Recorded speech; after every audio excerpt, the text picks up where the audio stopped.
Hi everyone and welcome to today's world affairs. और आज का जो हमारा टॉपिक है बेसिकली ये नारायण मूर्ति जी हैं, तस्वीर में आप देख रहे हैं और आप इनको पहचान ही रहे होंगे। इन्फोसिस जो है भारत में बहुत ही बड़ा सॉफ्टवेयर की कंपनी है और बहुत ज्यादा जो है वो सर्विसेज को एक्सपोर्ट करती है। भारत सर्विस सेक्टर में इन्फोसिस का बहुत बड़ा कंट्रीब्यूशन है और ये आज इन्फोसिस जो कुछ भी है उसमें बहुत बड़ा कंट्रीब्यूशन इस इंसान का है। ये फाउंडर भी हैं और आप एक समय में इनको सीईओ भी कह रहे हैं। तो बेसिकली ओवरऑल हार्डवर्क तो इन्होंने बहुत किया है अपने लाइफ में, क्योंकि आप देखोगे बेंगलुरु में जन्म हुआ और लोअर मिडिल क्लास फैमिली में होने के नाते शिक्षा वगैरह बहुत अच्छी लिए। इवन ये टीसीएस से भी जुड़े और इसके बाद में वहां से टाटा साहब को बोल करके वहां से जब ये निकलते हैं और अपने कंपनी के लिए चालू करते हैं तो बहुत ज्यादा हार्डवर्क भी करते हैं। कई बार इन्होंने कहा है कि सुबह 6 बजे से लेकर के ये रात के 10-10 बजे तक काम किए हैं।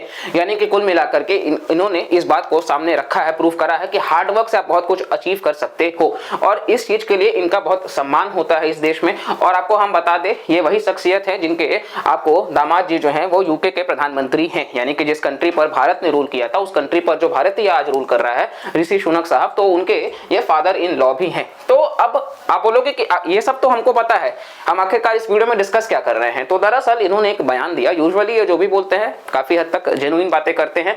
इन्होंने अभी एक बयान दिया है जिसकी वजह से अब ये पूरे सोशल मीडिया में ट्रेंड कर रहे हैं। अब इसके पीछे का कारण क्या है, ऐसा क्या बोल दिया इन्होंने कि जिसकी वजह से सोशल मीडिया में ट्रेंड कर रहे हैं। तो आप देखेंगे इन्होंने बेसिकली इस बात को रखा है, आप यहां पर देख सकते हैं फाउंडर इन्फोसिस के नारायण मूर्ति साहब कि India's work productivity is one of the lowest in the world. ये विश्व के साथ जोड़ करके देख रहे हैं, कंपेयर कर रहे हैं कि भारत का जो वर्क प्रोडक्टिविटी है, काम करने की जो क्षमता है, वो विश्व के स्तर पर वन अमंग द लोवेस्ट है। और ये रिक्वेस्ट करते हैं हमारे यंगस्टर्स के साथ में, क्योंकि आपको पता है कि भारत में आबादी सबसे ज्यादा है और इसी के साथ साथ में यूथ का आबादी भी सबसे ज्यादा है पूरे विश्व में। तो ये बोल रहे हैं कि ये मेरा रिक्वेस्ट है कि भारत जो है वो अपना ही देश है और इस वजह से हमें कहीं ना कहीं एक सप्ताह में 70 घंटे जो हैं उसने मतलब या तो उतना आप काम करो या उससे आप ज्यादा काम करो। मतलब आप कह सकते हो कि 12 आवर्स रफली आप पूरे 6 दिन में जोड़ सकते हो, तो उसके हिसाब से आपको देखने को मिल जाएगा। और इसी के साथ साथ में इन्होंने ये भी कहा कि ये सिर्फ इसलिए नहीं चाहते कि आपको काम करना है, इन्होंने कहा कि ताकि भारत जो है वो नंबर 1 या नंबर 2 नेशन बन सके in terms of its GDP. जैसा कि आपको पता होगा जो बेसिकली भारत है वो 5th लार्जेस्ट इकोनॉमी है इन टर्म्स ऑफ जीडीपी। हमने यूके को पीछे छोड़ दिया है और बहुत जल्द 2027-28 तक हम जर्मनी और जापान को भी पीछे छोड़ देंगे और इसी के साथ साथ में हम 3rd लार्जेस्ट इकोनॉमी बन जाएंगे। फिर आप देखोगे तो यूएस को पीछे करने में गोल्डमैन सैक्स के हिसाब से 2075 का वक्त लगेगा। हालांकि नियर फ्यूचर में हम चाइना को तो पीछे नहीं कर पा रहे हैं, ये बहुत बड़ा सत्य है फॉर द टाइम बिंग, क्योंकि चाइना आप देखोगे तो बहुत आगे निकल चुके हैं। उनकी इकोनॉमी जो है वो आज बेसिकली फ्रजाइल हो रही है, लेकिन स्टिल ये क्रम्बल अभी हो रहा है। इसके पहले उन्होंने बहुत डेवलप किया है, दशकों तक आप देखोगे तो उन्होंने डबल डिजिट में ग्रोथ किया है। तो अभी भी हमको काफी कुछ करना है। तो यहाँ पर चाइना के साथ कंपेरिजन करके इन्होंने दिखाया है कि किस प्रकार से भारत को अगर आगे बढ़ना है तो अपने यूथ को और ज्यादा जो है वो प्रमोट करना होगा टुवर्ड्स वर्किंग मोर। अब ये कितना सही है नहीं है, देखिए हर चीज का आपको डूज एंड डोंट्स जो है वो देखने को मिलेगा। और एक जो जब भी कोई कथन होता है तो आइदर लोग अग्री करेंगे और लोग डिसअग्री करेंगे। अब यहाँ पर आप जब देखोगे तो यहाँ पर भी वही चीजें चालू है सोशल मीडिया पे, जो फ्लडेड है, अग्री वाले लोग भी हैं, डिसअग्री वाले लोग भी हैं। तो इस चीज को देखिए हम एज अ न्यूट्रल आपको समझाने की कोशिश करेंगे और हम आपका भी जानने की कोशिश करेंगे कि वीडियो देखने के बाद में पूरा आप भी कमेंट करके बताइएगा कि आप कौन से पक्ष में जाना चाहते हैं। तो चलिए यहाँ पर हम शुरुआत करते हैं। आप देखोगे तो यहाँ पे पूरा का पूरा ट्विटर पे जो है वो ट्रेंड कर रहे हैं कि किस प्रकार से ये मतलब अपने कंपनी में अगर ऐसे लोगों को रखेंगे तो फिर कहीं ना कहीं क्या हम सोचे पूरे भारत में इस प्रकार का रहेगा, फैमिली को हम टाइम कितना दे पाएंगे, बहुत सारी बातें हैं। फिर यहाँ पर आप देखेंगे तो बेसिकली ये भी कहा जा रहा है कि मिस्टर नारायण मूर्ति जो है वो महिलाओं को पीछे छोड़ मतलब करना चाह रहे हैं। इसकी वजह से महिलाएं जो है वो पीछे हो जाएंगी, वर्क प्लेस उनका पार्टिसिपेशन नहीं होगा, क्योंकि घर का भी काम वो बैलेंस करती हैं और उसके पास में मतलब एक महिला के पास में कोई चॉइस नहीं होगा, वो काम को छोड़ना पड़ जाएगा। दोनों चीजों को उनके लिए बैलेंस करना मुश्किल हो जाएगा। वहीं आप देखोगे तो ये बेसिकली जो आपको देखने को मिलेगा ओला, उसके ये फाउंडर हैं। तो बेसिकली ये भी बोल रहे हैं कि ये अग्री कर रहे हैं, हमने डिसएग्री वाले पक्ष में देखा, ये अग्री कर रहे हैं मिस्टर नारायण मूर्ति के पक्ष से कि बिल्कुल जो भी बात है वो सही है। और इसी के साथ साथ में आप आगे भी देखोगे तो जो अब लेजेंड्स आते हैं, इलॉन मस्क, इन्होंने भी कहा है कि बेसिकली ये तो 120 आवर्स अ वीक तक की बात कर रहे हैं कि इतना ये पर्सनली खुद के लिए काम करते आए हैं। तो ये लॉन्ग वर्किंग आवर्स के लिए भी काफी फेमस रहे हैं। इलॉन मस्क साहब आपको पता ही होगा टेस्ला मोटर्स के सीईओ हैं, साथ साथ में विश्व के सबसे रिचेस्ट पर्सन में भी आपको देखने को मिल जाएगा। स्पेसएक्स के भी ये फाउंडर हैं।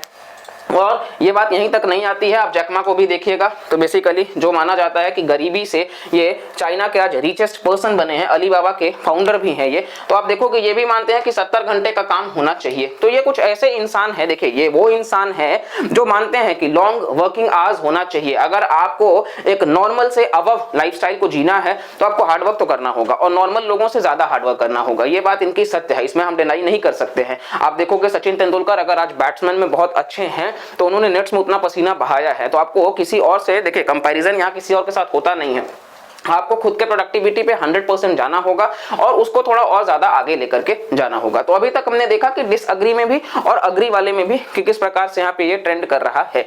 लेकिन यहाँ पे अब आप देखोगे तो बेसिकली कई सारे सीईओज हैं जो 62 घंटे तक एक सप्ताह में काम करते हैं, सीईओ कंपनी के यहाँ पे हम बात कर रहे हैं। और इसी के साथ साथ में यहाँ इलॉन मस्क ने कई बार मजाक भी उड़ाया है कि there are way easier places to work but nobody ever changed the world on 40 hours a week. मतलब उन्होंने कहा कि अगर आप मतलब पूरे सप्ताह में सिर्फ 40 घंटे ही काम करते हैं तो उससे दुनिया तो आप नहीं बदल सकते हैं।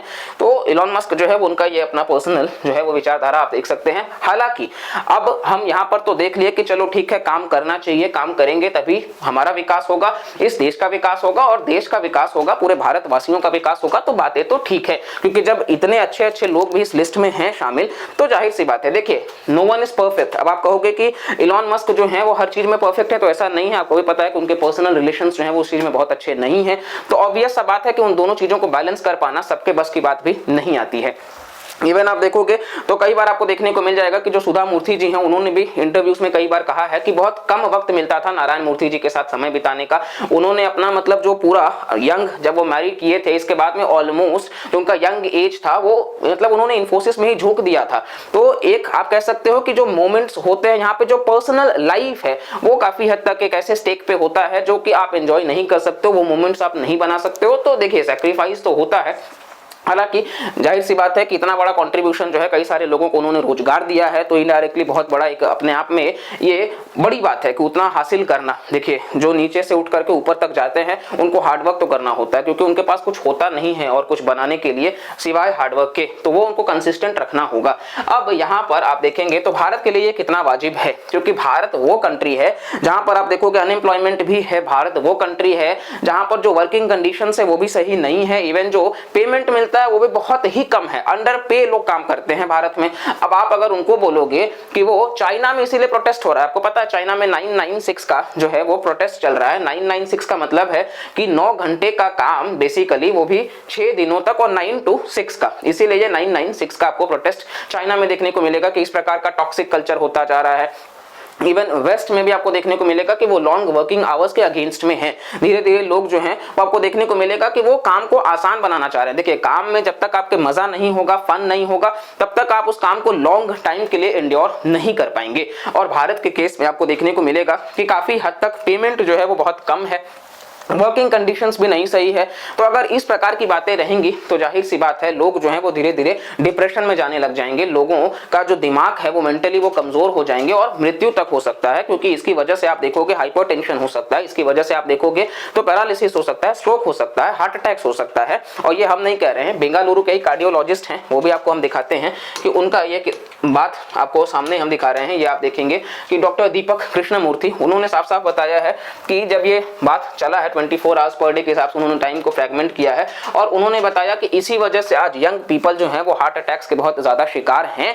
क्योंकि जाहिर सी बात है उनको बाकी सारी चीजों को करने का वक्त नहीं मिल पा रहा है, जो चीजों को वो एंजॉय करते हैं वो चीज को वो टाइम नहीं दे पा रहे हैं, नई हैबिट्स को वो डेवलप नहीं कर पा रहे हैं, जो लाइफस्टाइल है उसी के हिसाब से बस चल रहे हैं। और ये सारी जो बातें हैं फिलहाल के लिए आप देखोगे तो यहाँ पे हम उन कंट्रीज की बात कर रहे थे जहाँ पे लॉन्गेस्ट वर्किंग आवर्स होते हैं और भारत आपको देखने को मिलेगा कि उनमें से एक है। आप यहाँ पे देखेंगे तो भारत टॉप 5 में से एक आपको देखने को मिल जाएगा। कतर, मालदीव्स, मंगोलिया और गाम्बिया भी आपको देखने को मिल जाएगा। साथ साथ में आप देखेंगे तो यहाँ पे countries with worst work life balance, यहाँ पे वर्क और लाइफ को बैलेंस करना, और उसमें वर्स्ट में भी आप देखोगे तो यहाँ पे जापान जैसी डेवलप्ड कंट्रीज भी आती है। इवन जापान में भी आप देखोगे तो कहा जाता है कि ओवर वर्क के वजह से लोगों की जानें गई हैं और ये WHO भी बताता है इस चीज को। तो यहाँ पर आप देख सकते हो कि किस प्रकार से ये कंट्रीज हैं। आप देखेंगे ये WHO का है डेटा कि लॉन्ग वर्किंग आवर्स किल 7,50,000 पीपल पर ईयर, मतलब इवन मलेरिया जैसी जो बीमारी है उससे भी ज्यादा लोग जो हैं वो सिर्फ ओवर वर्क करके जो है वो मारे जा रहे हैं। और आपको पता है कि जाहिर सी बात है हर चीज का एक बैलेंस होना चाहिए। अगर वो बैलेंस नहीं है, आज के टाइम पे आप कंप्यूटर स्क्रीन के सामने सिर्फ अब दिन भर एक्सपोज रहोगे तो उसके वजह से जो भी रेज हैं वो भी दिमाग पे जा रहे हैं, इफेक्ट कर रहे हैं। फोन का जो साइकोलॉजी हो चुका है और जो वर्क कल्चर हो चुका है, इन सभी चीजों में जब तक इंप्रूवमेंट्स नहीं होंगे, जब तक बाकी सारी जो चीजें हैं जो इंटरेस्ट को लेकर के है उन चीजों को नहीं डेवलप किया जाएगा, तब तक बहुत मुश्किल है। हम मानते हैं कि बेरोजगारी जो है वो आपको देखने को मिल रहा है, एआई जो है वो कहीं ना कहीं देखिए बहुत सारे टेंशन भी हैं। जब टेक्नोलॉजी आगे बढ़ रहा है तो लोगों के मन में ये भी एक टेंशन है कि हम बेरोजगार रह जाएंगे, हम पीछे छूट जाएंगे, तो लोग जो भी काम मिल रहा है उसको भी करने के लिए तैयार हो जा रहे हैं। लेकिन लोगों को भी ये चीज समझना होगा कि स्किल की बहुत ज्यादा डिमांड है। अगर आपके पास में स्किल है तो कहीं ना कहीं आप चीजों को बेहतर कर सकते हैं। हमने देखा है कि भारत में भी किस प्रकार से शार्क टैंक जो शो आता था जिसमें किस प्रकार से एंटरप्रेन्योर्स जो हैं उनको प्रमोट किया जा रहा है, नए जो स्टार्टअप्स हैं किस प्रकार से वो चीज़ों को निकालने की कोशिश कर रहे हैं। तो हार्डवर्क तो लगेगा, उसमें कोई ऑल्टरनेटिव नहीं है, लेकिन आपको बैलेंस पता होना चाहिए कि क्या सही है क्या गलत है। देखिए हम यहाँ पे कोई एक कंक्लूजन नहीं डिराइव कर रहे हैं कि वो क्या बोले हैं सही है गलत है, वो नारायण मूर्ति जी का पर्सनल उसको लेकर के बात है। तो मानना नहीं मानना ये हर इंसान के लिए अलग अलग हो सकता है। कोई इंसान जो है वो आराम से काम कर सकता है और हर कोई शायद काम नहीं कर सकता है। तो हर इंसान को अपने कैपेसिटी के हिसाब से काम करना चाहिए।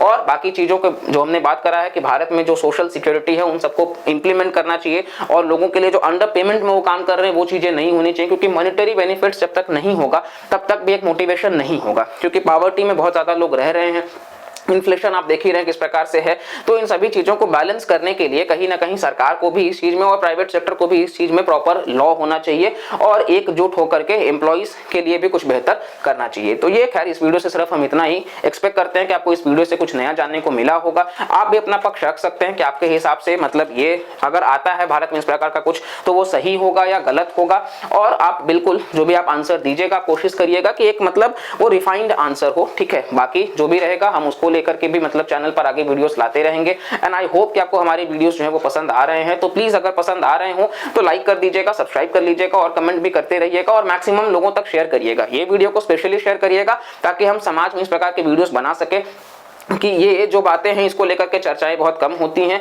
तो इसको लेकर के भी बातें हों कि कहीं ना कहीं वर्क कल्चर तो ठीक है, 70 आवर्स की तो बात हो गई, लेकिन जो प्रॉब्लम्स फेस किया जा रहा है वर्कर के लिए उसकी बात कौन करेगा। तो वो बातों को भी सामने लाने की जरूरत है और कहीं ना कहीं उसके पर्सपेक्टिव से भी बताने की जरूरत है। तो इस वीडियो से तो सिर्फ इतना ही। चलिए मिलते हैं अगले वीडियो में, तब तक के लिए bye bye, take care and जय हिंद।